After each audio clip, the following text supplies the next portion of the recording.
Welcome to Human Risk, a podcast dedicated to the understanding of human behaviour as a risk. Here's your host, Christian Hunt. Hello and welcome back to the show. Now, one of the things we hear a lot about nowadays is authenticity. We criticise inauthentic politicians and companies that claim to be one thing but whose business practices are completely at odds with who they say they are. The same thing applies to individuals.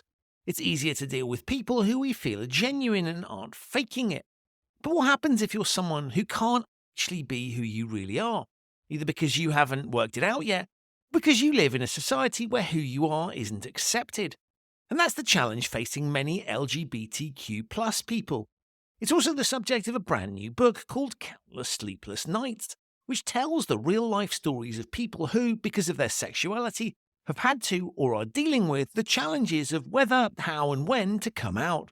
Not just people who live in societies where they have rights, but also those living under regimes where being honest about your sexuality risks you being imprisoned or killed. The book's author is Carina Maggar, and she's my guest on this episode. Now, Carina is a creative copywriter who's been on the show before when she talked about her first book, How to Make Work Not Suck. There's a link to that episode in the show notes. And I'm delighted to have her back to talk about this one. As she explains on the show, the book came about because Carina is herself gay and had her own coming out experience. Her story in the UK wasn't an easy one, but at least it was in a country where her rights are protected and there's broad social acceptance of the fact that not everyone is straight. Many of the people whose stories she features in her book have a much tougher time. I'm fascinated by this subject on a number of levels. The first is personal. As a straight man, I've never had to contend with the challenge of coming out and what that means. Yeah, it's an incredibly common experience, and I think it's helpful to have an appreciation of what others are going through. In the same way that Carina hopes her book can help those who want to come out and those close to them to be more understanding of it, I hope this episode can make those of us who have no experience of coming out be more empathetic towards those who are or might go through it. The second is the human risk angle.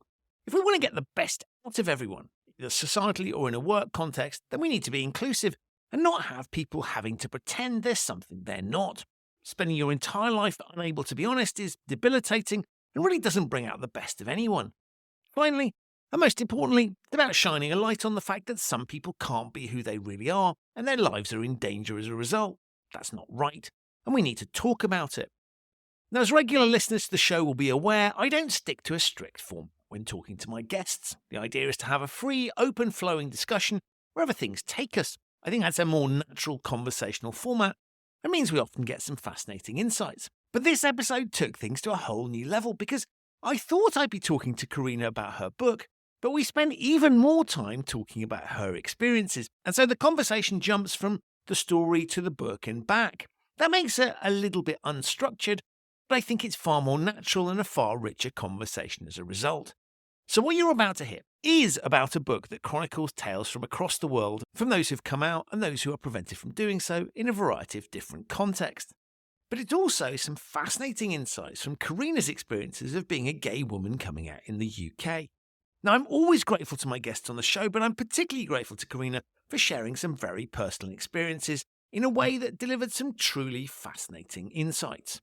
So please enjoy, as I'm sure you will, my discussion with the wonderfully engaging and fabulous Carina Maggar on coming out. Carina, welcome back to the Human Risk Podcast. Hello.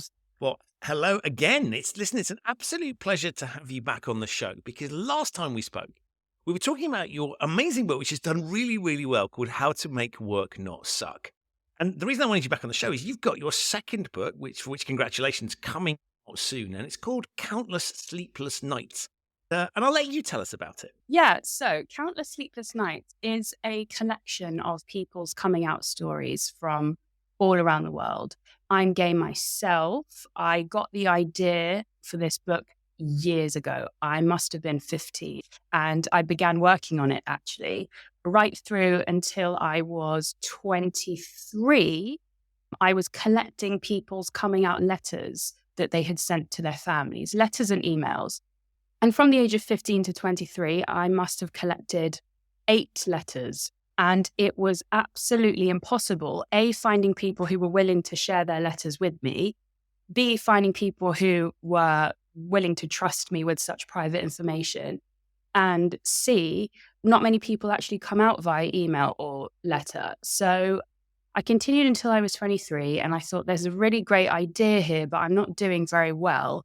I happened to be studying psychotherapy at the time, and I did my module on nature versus nurture and being homosexual, all back to, Greek times and all of that.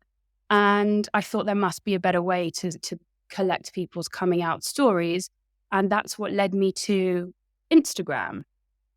Now, got sidetracked. How to Make Work Not Suck happened. Off the back of How to Make Work Not Suck coming to an end, I thought, right, I've got an in now. I've got an agent. I've got a publisher. My first book is doing well. I have to make the coming out stories work. And it worked perfectly that it coincided with TikTok.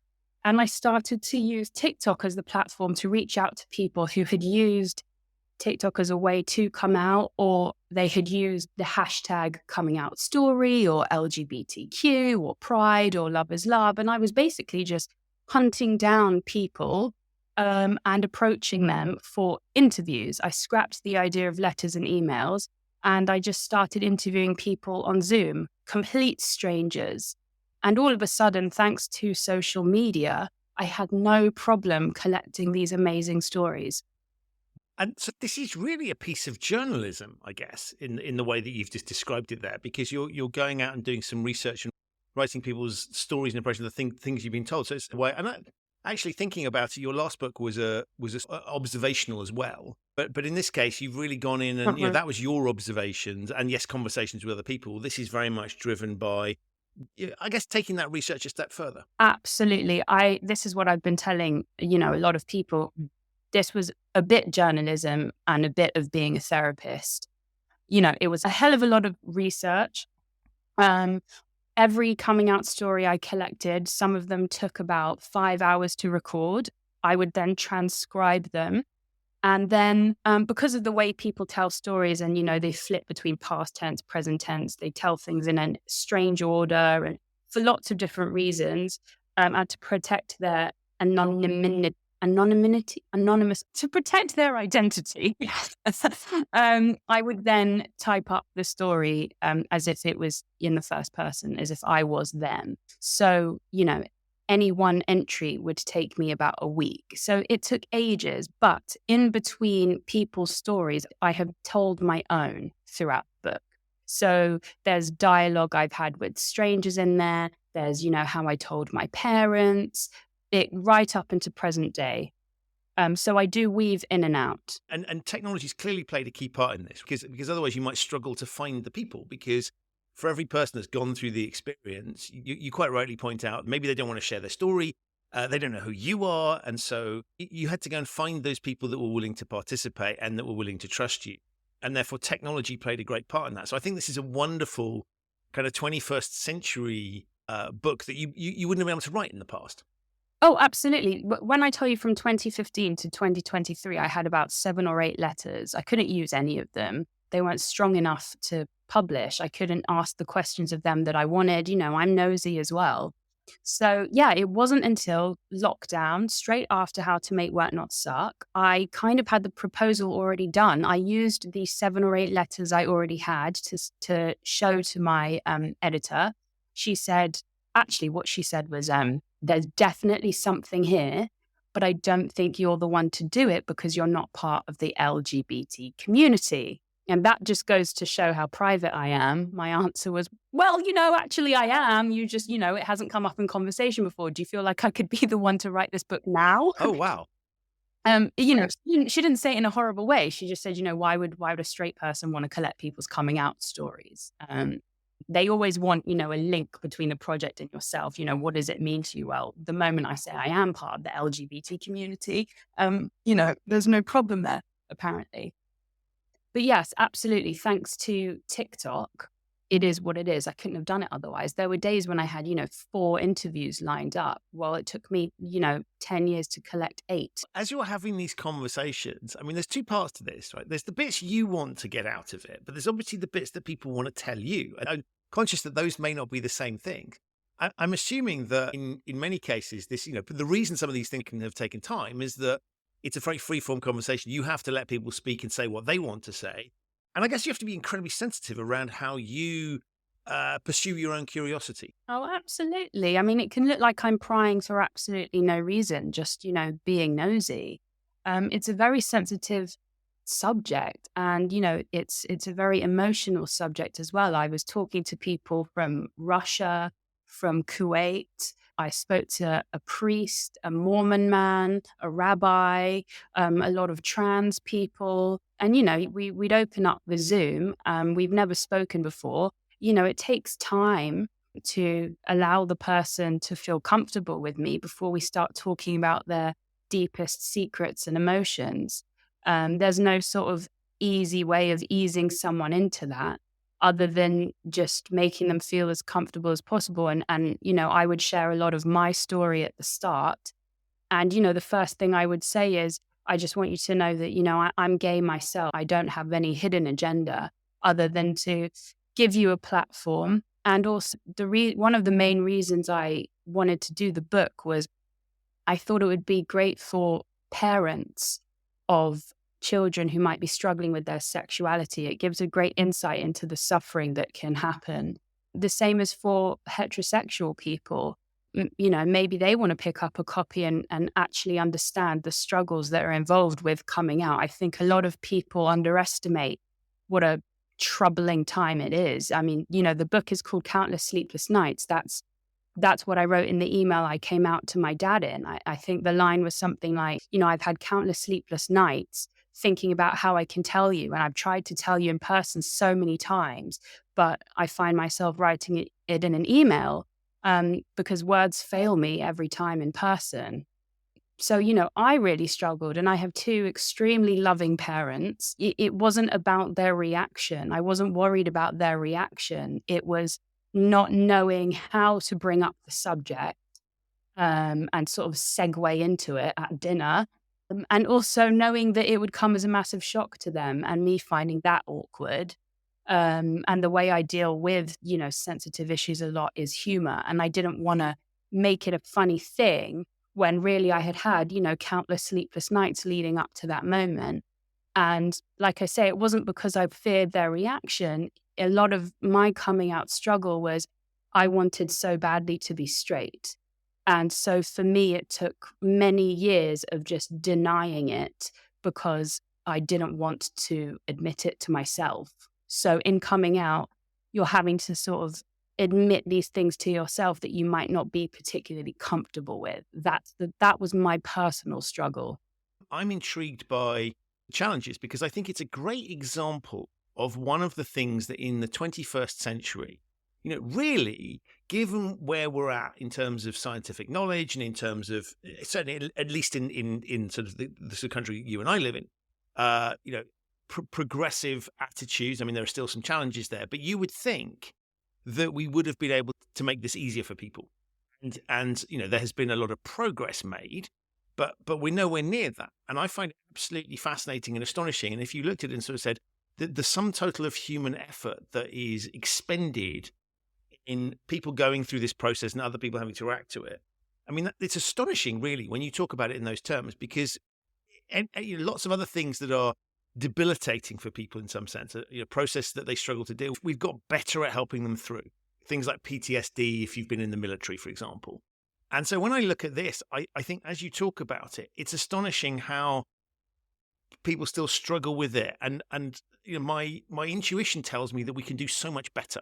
And I think this is a really interesting part of helping to deliver that, where we just talk about these things, and it needs to be something that is more commonly discussed and more commonly understood. But it seems like a real waste of human effort to have to struggle with these things when we have the mechanisms now to be able to deal with it. Yeah, you're totally right. It is about talking about it. I mean, especially with parents, the one thing I would say to parents is to give your child a platform where they can come to you and discuss their sexuality freely. I wish that my dad specifically, because I really worried about telling him, I wish, with all the dinners we had, just me and him, we are close. I wish he maybe took the time or had the confidence, actually. I think maybe he was quite shy about it, but I wish he'd maybe said, do you think you like women? Like, you sound like you're not having a great time with guys. Do you think it might be women that you like? And I would have been like, you know what? I'm thinking about it. I'll get back to you when I've figured it out.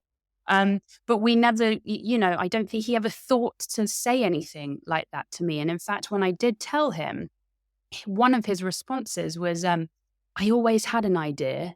And with that, for me, came a bit of resentment. Like, I haven't slept in a year thinking about how I'm going to, bring up this subject with you. And you're saying you had an inkling all along. I wish you'd have maybe just voiced that. And I would have slept for the past 365 nights. But, I'm 33 now. I came out to my parents when I was 21. It's, I think, a lot easier now. And what I mean by that is, if I was 21 now, it would be easier for me personally. I'm not talking about the people that live in extremely homophobic countries with, very strict religious parents. Everyone's coming out story is different. Everyone's coming out struggle is different. I do think it's getting easier. I think a lot more musicians, artists, films are depicting, homosexual couples. A lot of adverts I see. I saw one the other day. I think it was for McDonald's. It was two women kissing. I was like, great. Eurovision, great. It's becoming more and more like people are assuming you're part of the LGBTQ plus community rather than just assuming you're straight. I think it's really interesting when you talk about the storytelling, because as you say, we're seeing it much more in popular culture, but those actual true life stories, the purpose behind the book, I guess that's not out there, right? So if you're someone like me, what I see is, yes, and I have gay friends, but it's not something that we haven't sort of gone through that subject unless they wanted to talk about it. And so, I get my cues, I guess, from as you say, the media and culture and those sorts of things. And so I think what's interesting about what you've done here is you're just bringing out some real, these is not dramatizations, this is real stories, and putting it out there and just saying, well, here's a facet of life that people need to be aware. It exists, it's real, and these are some experiences, and we can all learn from having those experiences shared in a way that, as you say, popular culture's been catching up, at least in certain countries.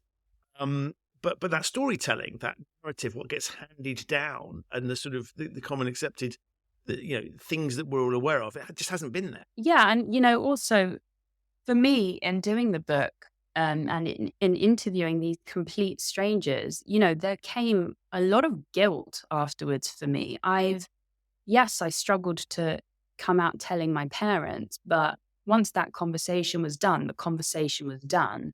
I never struggled. I live in London with my partner. I don't know if you know this, but we've got a baby due in 2 weeks.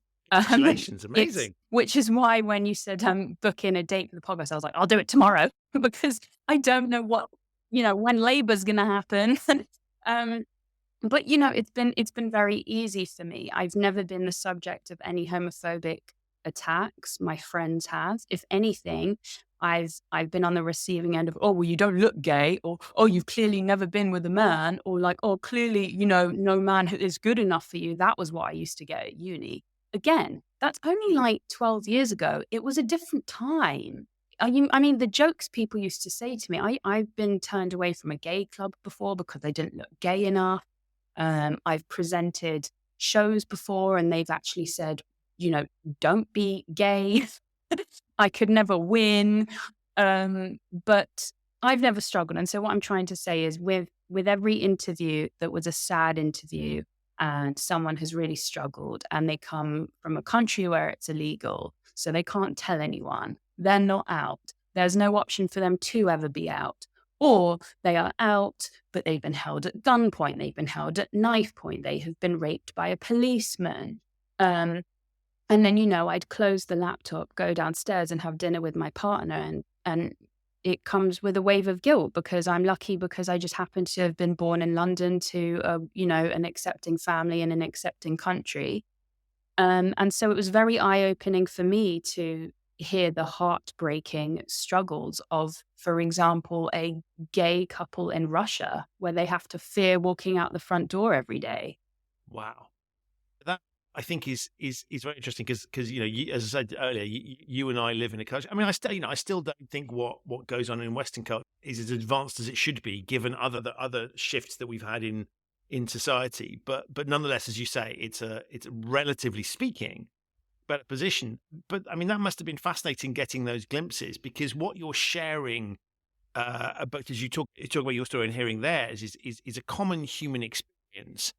And yet these fundamentally different contexts. And so the emotions that people are going through are the same in terms of the raw thing, but you've got, I guess, a heck of a lot more challenges and an entirely different context. And so I'm struck by the commonality of human experience in some respects, but also the diversity of that experience in terms of the environment in which people are going through. Yeah. And it was difficult for me. I found myself saying, I'm sorry. I'm really sorry to hear that a lot. And like, oh, that sucks and that's heartbreaking, because I couldn't really find the words to, what do you say to that? Like I said, it comes with a lot of guilt, and I could relate, but I couldn't relate. I haven't lived their life. I don't know what it's like to fear for your life.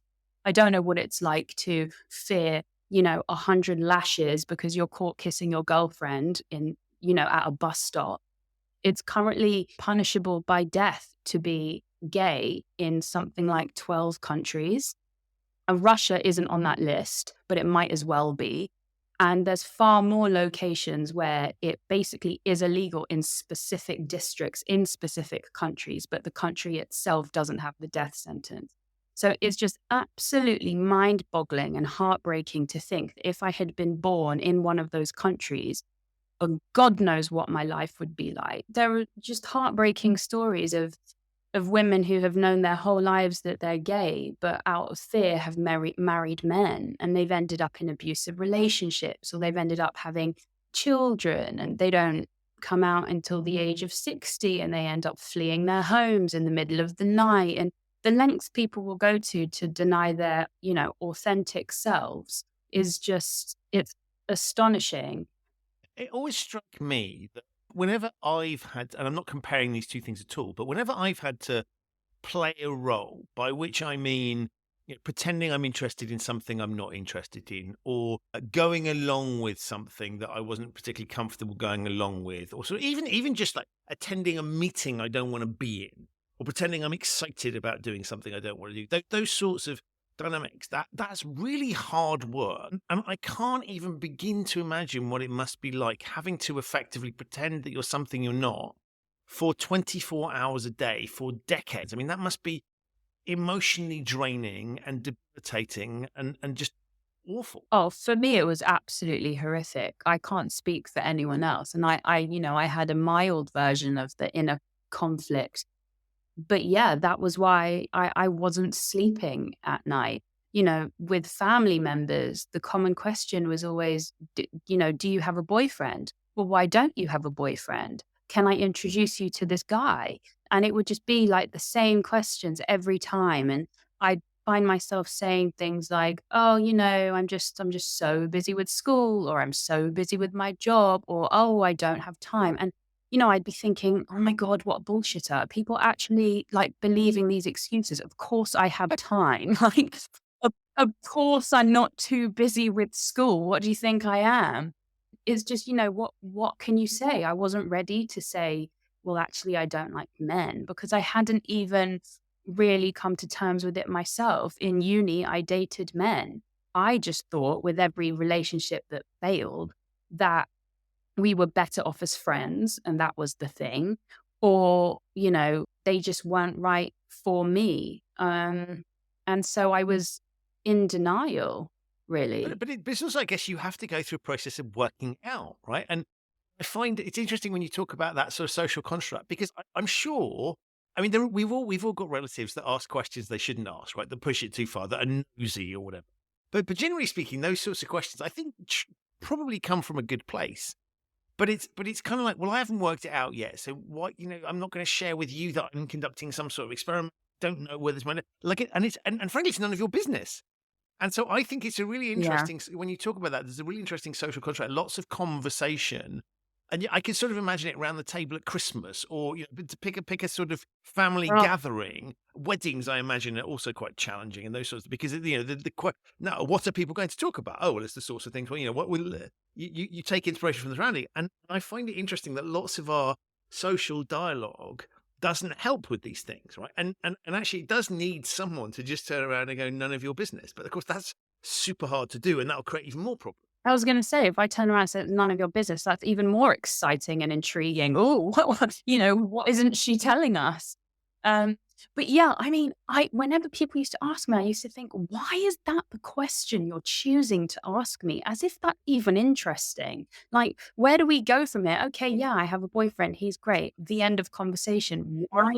Why is that interesting? Why don't you ask me about all the other interesting things about me? Also, just coming back to now, my sexuality does not define me. It's boring having to come out every day. It's boring and embarrassing being on the receiving end of people constantly assuming I've got a boyfriend. Whenever I refer to my partner as my partner, the person will respond with, "Oh, what's his name? What does he do?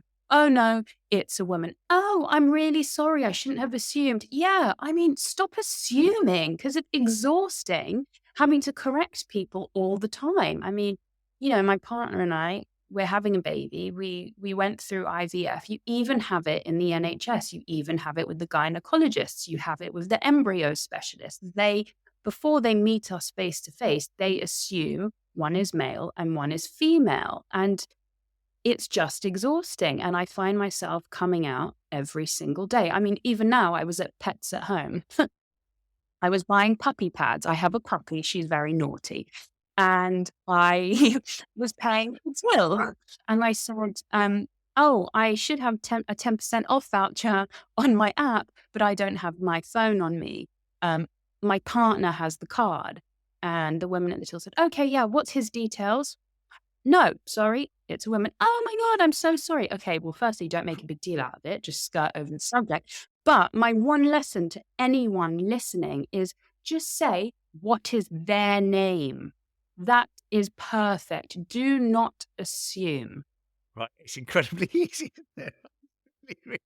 It's Yeah. really easy. And actually, you saying, with relatives and stuff asking, do you have a boyfriend, blah, blah, blah. I fell into that trap the other day. My friend has an 8-year-old boy. He was talking about being at school and and I found myself saying, do you have a girlfriend? I thought, oh my God, this is the first and last time I'm ever going to make this mistake. Is it habit? Have I been on the receiving end of that question too much as a kid? So I changed it to, no, sorry, didn't mean that. Do you fancy anyone in your class? And then, the kids are so on it these days. He was like, I don't know. Yeah, I'll let you know. And I thought, great, the world is changing. Perfect. Really sorry I messed up there. I don't know what that was about. I'm being an absolute hypocrite. This is what I nag everyone about. So interesting. I'm also to blame. Yeah, but I think you're responding to and you've heard it so many times, and I think it's also it's short for a sort of you can't necessarily say what the motivation of people asking the question is, but it sort of that is the way that we ask that question. I'm amused by a totally different context. I'm amused by the kind of like, how are you today? You get that question where people really don't care, not interested, right? Or we talk about the weather, or we there are tons of nonsensical constructs where it's just the way that we communicate about things. And so I can sort of see that it's incredible. I mean, it's fascinating because I think it's incredibly in this I mean, having a 5-minute conversation about the weather, it's fine. It's a waste of time, but it's not the end of the world, right? It's not going to upset anyone. The rain fundamentalists and the sun fundamentalists will get up and with each other.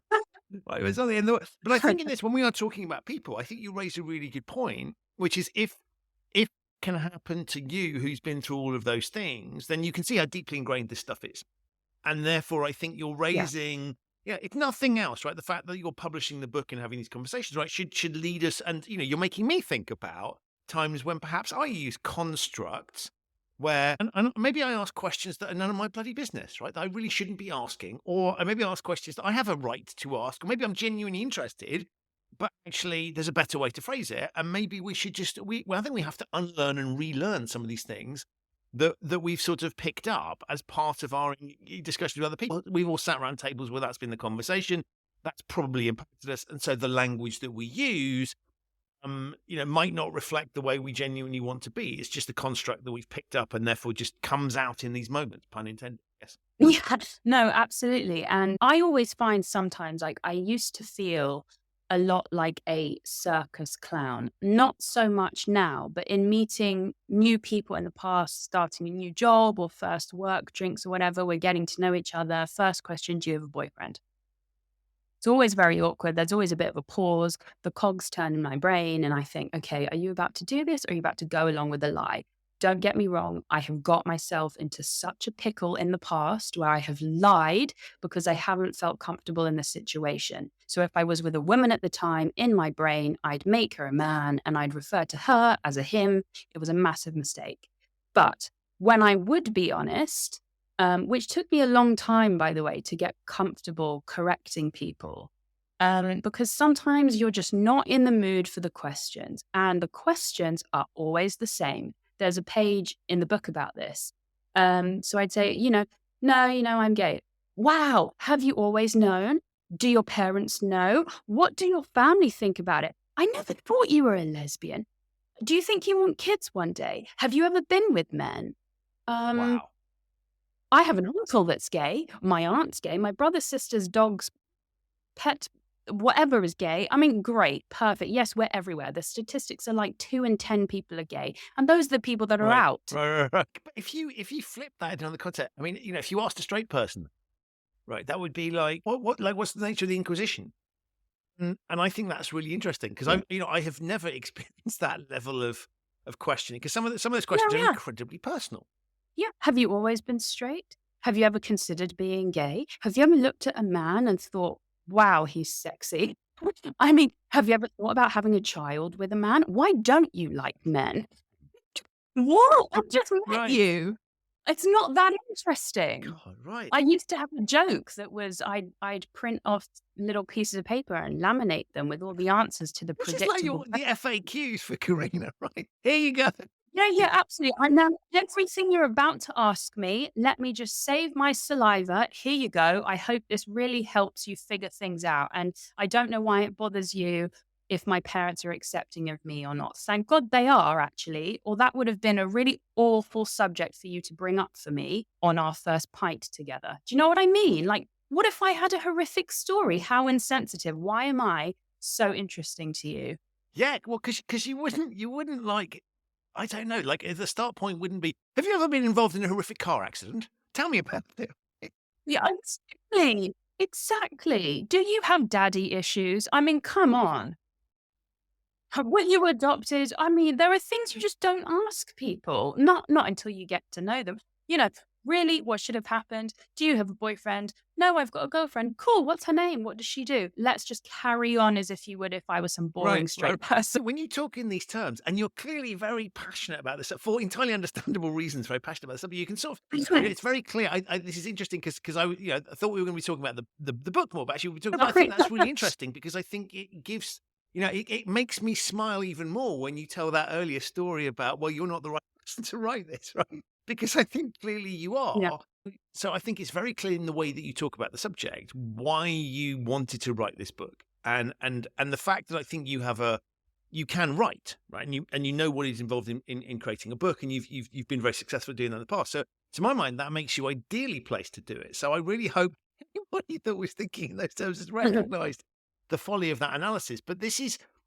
This really feels like a personal mission. And I mean that in a very positive sense, in that you just sort of want to, I guess you don't want other people to go through what you've gone through. You're, interesting choice, we're curious about other people's experiences and you want to understand and share those.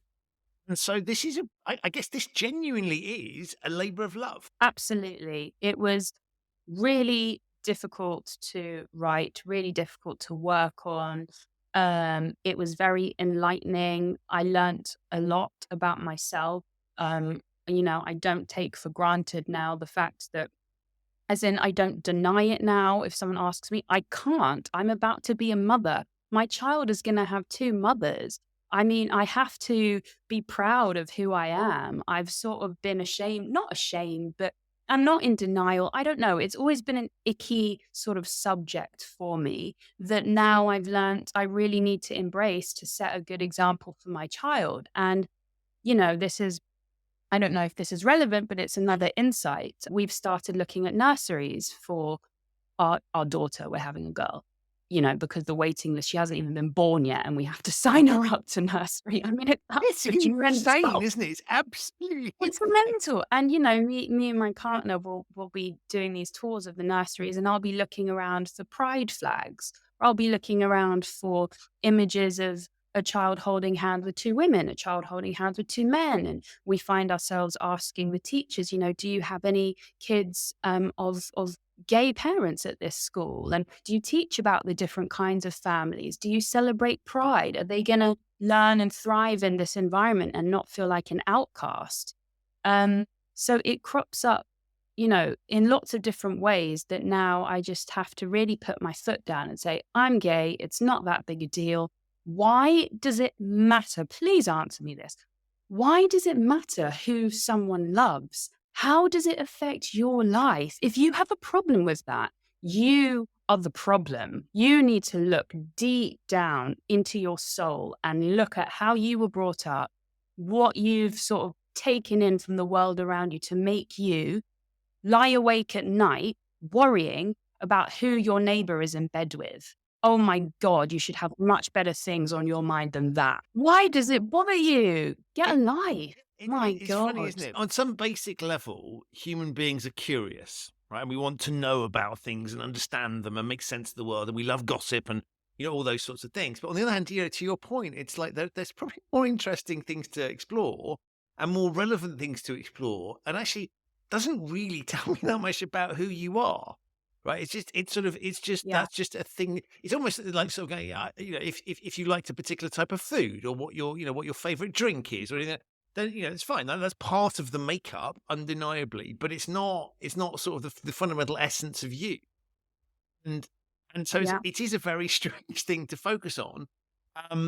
But I guess, to your point and the stories you keep telling about the experiences that you're having, it clearly society, and it's a really eye-opening conversation for me because I think I sort of naturally assume that, okay, well, we have pride and things are moving in the right direction. But as you've pointed out, this is for you, this is a day-to-day thing. And I love the pet store analogy, right? Very simple, right? And it's not, and the person behind the counter is not trying to be offensive or difficult or anything like that, right? But it's just that's the world that's there. So I think it is interesting reflecting on and having these conversations. And I like the fact that you've chosen, you've chosen some real stories that are out, as opposed to writing a novel or something. And nothing wrong with people writing novels, by the way. But I think what's interesting here is these are eyewitness accounts that you've captured. This is genuinely what's happening. And I've gone out and researched, and you've looked these people in the eye. Absolutely. I mean, my like day-to-day interactions about this. I mean, you wouldn't believe it happens. When I'm at the hairdressers, oh, are you going out with your boyfriend tonight? No. Uber drivers, oh, are you going on a date with your boyfriend tonight? No. I had to go to the doctors. This is another story in the book. They said, oh, you're going to have to do a pregnancy test. I said, no, trust me, I don't need to do one. Yes, you do. No, I don't. You really should. No, it's fine. Don't worry, they're free. Don't worry, I'm not pregnant. Well, do you have a partner? Yes. Well, then you should probably do a pregnancy test. Hello? Are you not understanding where I'm going with this? Then the worst part is, I kid you not, I said, yeah, my partner's a woman. Does that clear things up for you? And then the nurse goes, no way, I'm gay too. What? Like, well, hello, put your blinkers on. We should have got to this so much quicker. Happens all the time. Yeah. Oh, I can tell you something else that happens a lot as well. Now I'm just going on a rant, but really I'm hoping it's just opening your eyes to the kind of stuff we deal with. Checking into hotel rooms, me and my partner. Oh, I can see you've selected a double bed. Would you like two singles? Right. That happens a lot. That's it. That's the end of my rant. That was good. It's interesting when you talk about all of these experiences that you've had. If we talk about some of the people, whose stories you're telling in the book, obviously what they're going through is fundamentally different, right? So if we talk about somewhere where you can't even discuss it, where you can't come out publicly, where you're in fear.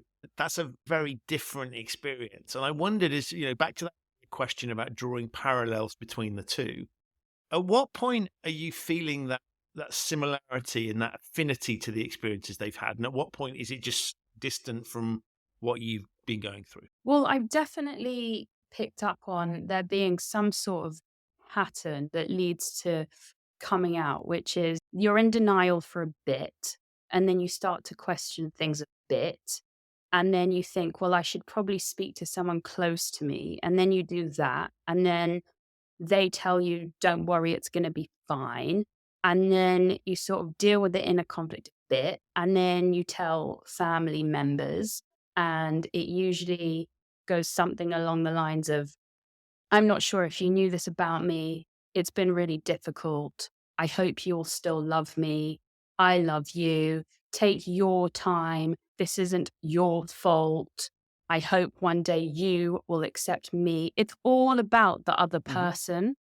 That's what I found I could relate to.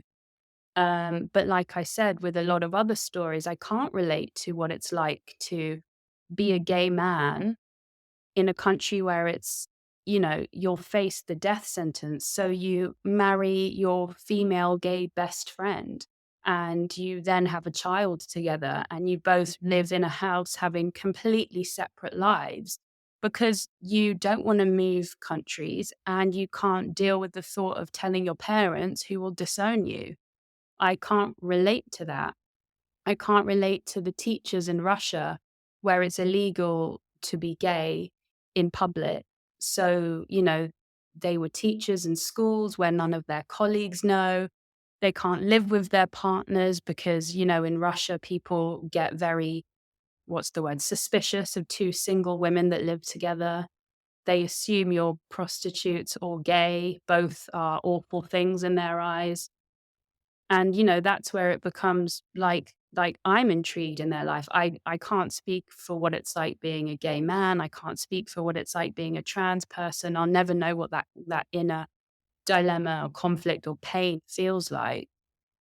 But at the end of the day, the thing that we all struggle with is we just want to be happy in our own skin and feel like it's okay to be who you are. Right. And you talked about crowdsourcing in the loosest possible sense of the word in terms of getting people's interest. Presumably part of the objective here was to get a balance of accounts and to cover a range of different sorts of experience. Was that difficult to get the broad range that you wanted, or was it the opposite problem? Was it filtering through? How was the selection process? I think the book has 50 stories in it. And I think in the year I collected 80. It was really difficult choosing what stories made the final cut, which sounds horrible, but I only had so many pages, that I could use. And that decision was made purely by me wanting to represent a range of different religions, races, ages, genders. And like I said before, thanks to TikTok and Instagram, it was actually very, very easy to find people. Everyone I approached, bar one person, said, yes, I'd love to talk to you. Everyone was willing to share their story with me. And what I take from that is, I think these are just people who have been hurt. They're hurting. They want to talk about their story. A lot of people would say, thank you. Thank you for asking me these questions. No one's ever asked me these questions before. There were a lot of tears. So I'm really grateful that I had the platform to, give people the opportunity to talk about this stuff. What's even stranger is I won't speak to them again. So, we shared like these 3-4 hours of this very deep, meaningful chat. And then it was, well, thank you and good luck, have a nice life. I hope that you're happy. We won't speak again sort of thing. And that obviously requires a degree of trust in you. And so I'm fascinated again by the I guess the logistics is simple. You message them, but you have to, because there would be, particularly in certain countries, there would be a risk of having conversation with anybody. And so I guess on the one hand, the social media thing helps, right? Because if they're out there in that space, then you're not the first person that's sort of tapping them on the proverbial shoulder and having a conversation. They are at least in some form of dialogue and communicating and using hashtags and whatever else that allowed you to find them. But nonetheless, to have a conversation with you at that length of time is an exercise in trust. And I think it's very interesting what you've just said, because you've been able to thanks to technology, but also I think thanks to your personality and the way you've gone about it, is establish a level of trust with strangers that, and I presume they knew you would be writing the book as well. Yeah, absolutely. Well, two things. Not everyone I interviewed and not everyone that's featured in the book is out, and I didn't find them through social media. Actually, I'd say half of the stories that made it into the book were someone passing on the baton, if you will, to a friend, someone that knows someone that knows someone. So that's one side of it. And another thing is that all the stories are anonymous. So I did have to protect their identity. The way we did it was, I'd say at the beginning of the interview, I'm recording this. All personal details will be changed because I don't want your identity revealed. So the only thing that has really remained accurate is the age the person was when they came out. All names have been changed. Sometimes the location has been changed. Like, for example, if they said that, they went to University of Miami, that's been changed. Or if they said they studied whatever, I would pick another subject. If they said they had 3 brothers, I would change that because, they trusted me. I didn't want to do anything to put their life at risk. And then I sent them their final entry to approve. And I'd say a handful of people would get back to me saying, could you change this? Could you change that? This makes me a bit anxious. So the essence, their story remains authentic, but the sort of minuscule details have been changed for them. They wanted that. And, there were also a handful of people that I interviewed that said, please name me. Please, could you share my Instagram profile? Please, could you keep all of the details in there? And sort of I made a decision that it can't be a different rule for everyone. So everyone's anonymous in it, which, is kind of sad, but it was the right thing to do. Wow. I mean, it sort of occurs to me that the exercise itself, from their side, you performed a very useful function. I mean, you talked about journalism / therapy. It's almost, this is a necessary thing. I mean, I think I come back to that slightly crass comparison to sort of people who've been in, war zones and have PTSD, where we take care of them and we recognize the mental health implications. And we do give them counseling and support to get through that. At least I hope we do. Whereas something like this, of course, that wouldn't be there, particularly if you haven't been able to come out, then there's no need for you to have that. And if you're in a sort of environment where you can't, then you're unlikely to be able to get that help. And so it really points towards, in some respects, you've identified a gap that's there. People need to have these conversations. And so I sort of have a sense in many respects of people, this may be the one long conversation they've ever had with anyone. Yeah, no, definitely. And I hope this book, makes anyone that's struggling with their sexuality feel less alone. Like you said, there are themes within every story. And a lot of the stories are happy ones as well. They end nicely and these people live these great lives. But, for all the others, I hope that someone can pick up the book and read them and think, oh gosh, I'm not alone. There are people out there that want to help me that I can one day hopefully call a family. You really reminded me of a book that I was given when I was a kid. It's a very forward thing. I haven't read it recently, so it may have some inappropriate elements, but it was called Thomas is Different. It is like, I think it was sort of written, I think maybe in the 1960s, right, showing my age now. So it was well established as sort of, by the time when I was growing up, well established sort of alternative thing, but it was basically telling that boys and girls have different bits in very simple terms, right? It wasn't any more than that, but it was a big scene. I remember, even that, there was kind of like my parents gave it to me and said, just be, be careful not to. I think it was sort of like some other parents might be offended. And I look back at that with hindsight and just go, ridiculous, right? It was a pretty useful information to know that half of your classmates are not equipped in the same way that you are, right? That's not a sort of shock horror. You're going to find out at some point, and it's not. I think it's quite useful. So as you were talking, I meant to mention to you, I was doing a little bit of sort of background thing and seeing, but where is, how is this thing being marketed? How has it been sold? And we're in the pre-order stage now, so it's early days. But I was delighted to see that Amazon had it in the kids' books section, and it was I think it was kids and adult, sort of growing up type things and guides for things. And I had thought originally, well, this is a sort of this is storytelling, right? And then I just actually, as I saw that, and now that I'm reflecting on the way you're talking about it, I'm thinking this squarely sits in that category. I mean, Thomas the Different is full of cartoons, so it's not exactly the same. But I think there's something Yeah. interesting about, books are sometimes the only place that we can go and find these things out. And so I love the fact that you've continued, back to my original point, you've continued this tradition of where do I go and find out about this stuff? Oh, I can read a book, and that may be the one place I can get a load of information. And so I think what you've done there is continuing a tradition of sort of, here's the book that you need to read to find out, to understand the world. No, totally. And I'm glad that you said that because you've just reminded me that when I was, I think, 10 or 11, I came home from school and I think there was a pair of socks, a brand new pair of socks and a book on my bed that my mum had left me. And the book was called Let's Talk About Sex. And I loved that book. I think I read it from cover to cover like 100 times when I was 10. And I don't think my mum and I have ever spoken about that. But, it wasn't anything that we were talking about in school. Like I said, I'd never sat down with my parents and spoken about it. So I learned everything from this great book. And the thought that maybe some parent out there will leave a copy of Countless Sleepless Nights for their child is, even if it's just one child, I love that Right. idea. Uh, it's very educational in some ways. I didn't know a lot about, the history or the legalities of it all. Um, it's educational as well. And I love that. And I hadn't really thought about the book. I guess, when you and I presented with things, it was like, well, we don't have to have the conversation, but we know we need to say something, right? Here's this. The book will solve the problem for us, right? Go look at this, and then you can work it out for yourself.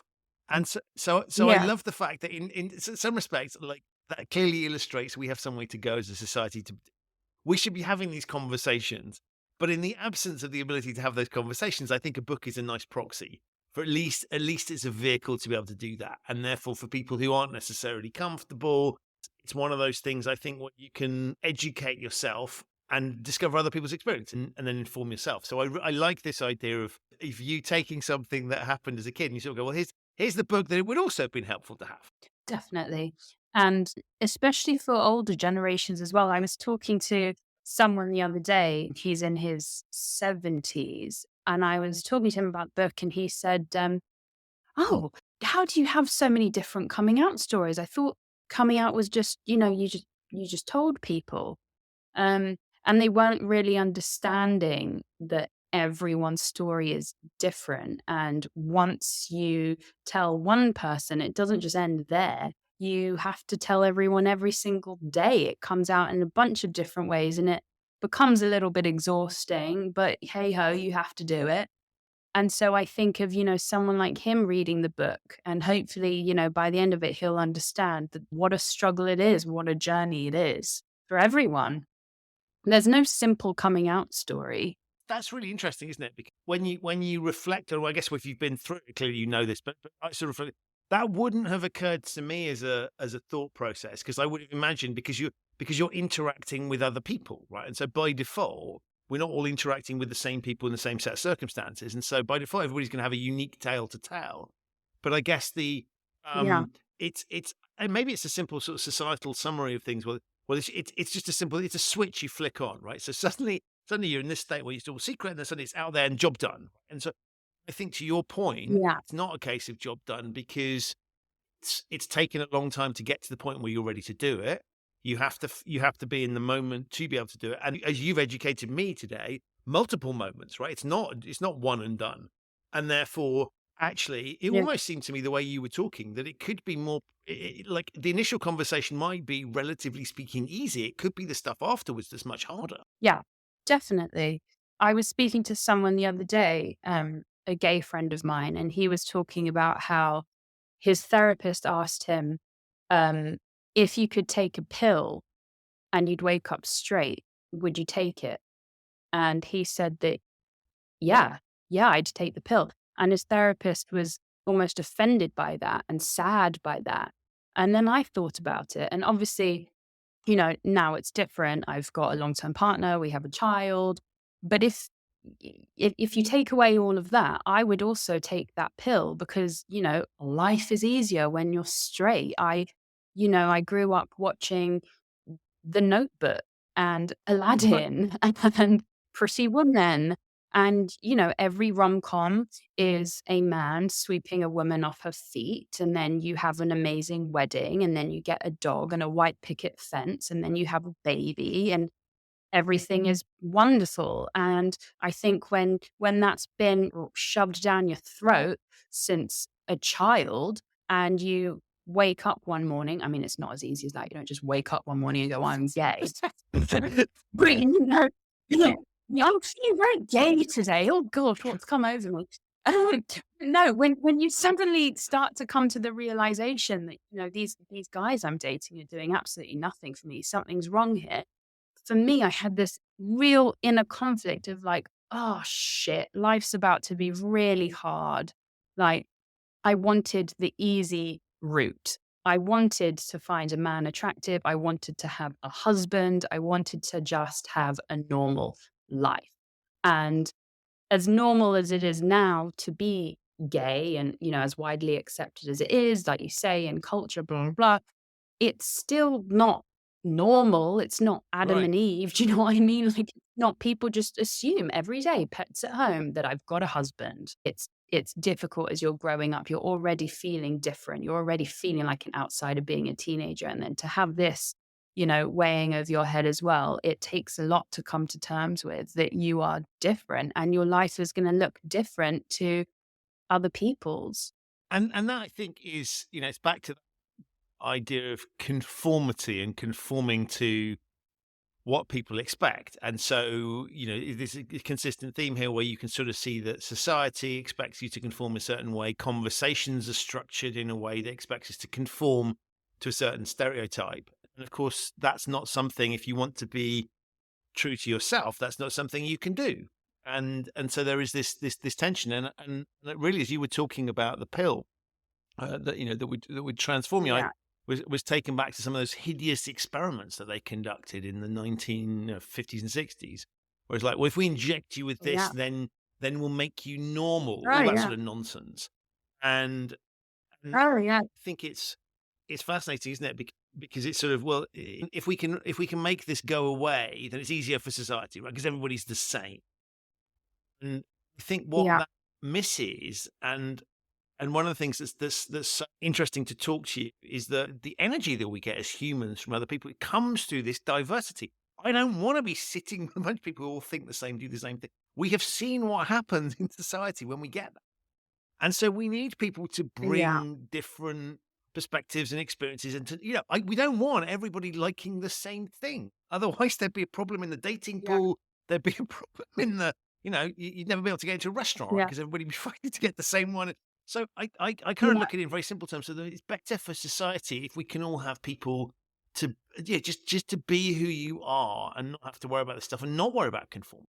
Yeah. Well, I mean, by the way, conversion therapy, gay conversion therapy is a big thing in Brazil. I interviewed quite a few people from Brazil and nearly all of them had been subject to gay Still conversion nowadays. therapy. Yeah, it's very popular. They have these centers for it. That's all to do with their last prime minister who was openly homophobic. There's also a story in the book of an exorcism that took place in Sheffield, I believe, about 5 years ago only, where, he was in church and the priest was basically trying to extract the devil out of him because the devil was making him gay. That's very, very recent. And then you also have a lot of stories in the book where people have told their parents, and the response has been, okay, well, is it a phase? How long do you think this is going to last? Do you think you might end up straight? Well, like you're going through a goth phase or something, right? And then you'll grow out Yeah. of it. Well, to be honest, when I was dealing with it in the lead up to telling people when I was 21, I was thinking, am I just going through some weird phase? Do I just need to get something out of my system? Is it just that I haven't met the right guy? Is it me? Am I the problem?